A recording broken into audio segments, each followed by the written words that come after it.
இங்கே அவங்க 2 பேருக்கும் புதுசா கல்யாணம் ஆயிருக்கு. பொண்டாட்டி ஆசையா புருஷனுக்காக சமைச்சு எடுத்துட்டு வராங்க. இவரு வேலைக்கு கிளம்பி உட்காந்துருக்காரு. பட்டாணி குருமாவை பார்த்த உடனே டேஸ்ட் பண்ணி பார்த்துட்டு செம்மையா இருக்கேன்னு சொல்றாரு.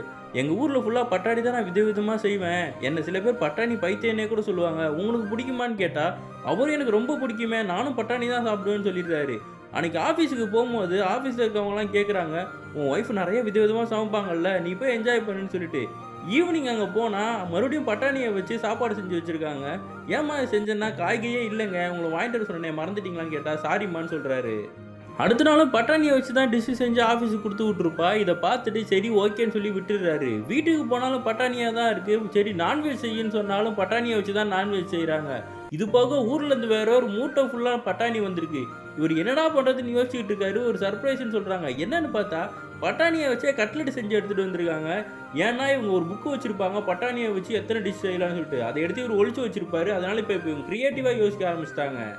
ஆஃபீஸுக்கு போனால் கூட வேலை பார்க்குறவன் பிரியாணி எடுத்துகிட்டு வந்திருக்கான். அவன் சொல்கிறான், உனக்கு என்னப்பா ஒய்ஃப் கட்லெட்லாம் செஞ்சு கொடுத்துருக்காங்கன்னொடனே, அப்படியா இந்த கட்லெட் நீ சாப்பிடுன்னு சொல்லி பிரியாணியை பிடிங்கி சாப்பிட ஆரம்பிச்சிடறான். வீட்டுக்கு போய் பார்த்தா ஒய்ஃபோட தங்கச்சி வந்திருக்காங்க.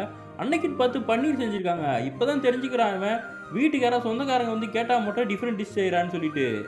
பிளான் பண்ணி ஒரு ஆக்டரை கூப்பிட்டு வந்து, இதுதான் என் சொந்தக்கார பையன், இவனுக்கு முட்டைனா ரொம்ப பிடிக்கும், முட்டை கிரேவி செஞ்சு கொடுன்னு சொல்லிட்டு கிரேவி செஞ்சு கொடுத்தவொடனே ஆசையாக சாப்பிட்டு அவனை வெளியே அனுப்பிவிடுறாரு. அந்த ஆள் காசு கேட்குறான். இவர் 2000 ரூபா கொடுத்தவொடனே மிச்சத்தை தரலன்னா ஒய்ஃப் கிட்ட போட்டு கொடுத்துட்டு அவன் மிரட்டிட்டு போகிறான். இதே மாதிரி தினமும் சொந்தக்காரங்க மாதிரி யாரையா நடிக்க வச்சு இவரும் டிஃப்ரெண்ட்டாக சாப்பிட ஆரம்பிச்சிடுறாரு.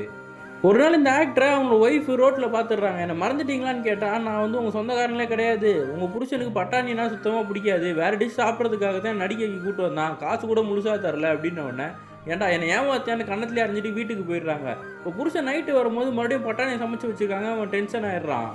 அப்போ இந்த பொண்ணு ஓப்பனாகவே கேட்டுறா, உங்களுக்கு பட்டாணினா சுத்தமாக பிடிக்காதான்னு. அப்போ அவன் டென்ஷன் ஆகி சொல்கிறான், ஆமாம் எனக்கு சுத்தமாக பிடிக்காது, உனக்கு பிடிக்குமேன்ற ஒரே காரணத்துக்காக தான் நான் எவ்வளோ நாள் சமாளித்து சாப்பிட்டுக்கிட்டு இருக்கேன், எனக்காக வேறு டிஷ்ஷே செய்ய மாட்டியான்னு உடனே, நீங்கள் ஒரு பிளேட்டை தானே ஓப்பன் பண்ணி பார்த்தீங்க, மற்றதெல்லாம் ஓப்பன் பண்ணி பாருங்கன்னா எக்கச்சக்க விதவிதமான டிஷ்ஷெல்லாம் செஞ்சுருக்கா, உங்களை மாதிரி புருஷன் கிடைக்கிறதுக்கு நான் கொடுத்து வச்சுருக்கணும், எனக்காக இவ்வளோ சகிச்சுக்கிட்டு இருந்திருக்கீங்களே சொன்ன உடனே 2 பேரும் ஹாப்பி ஆயிடுறாங்க.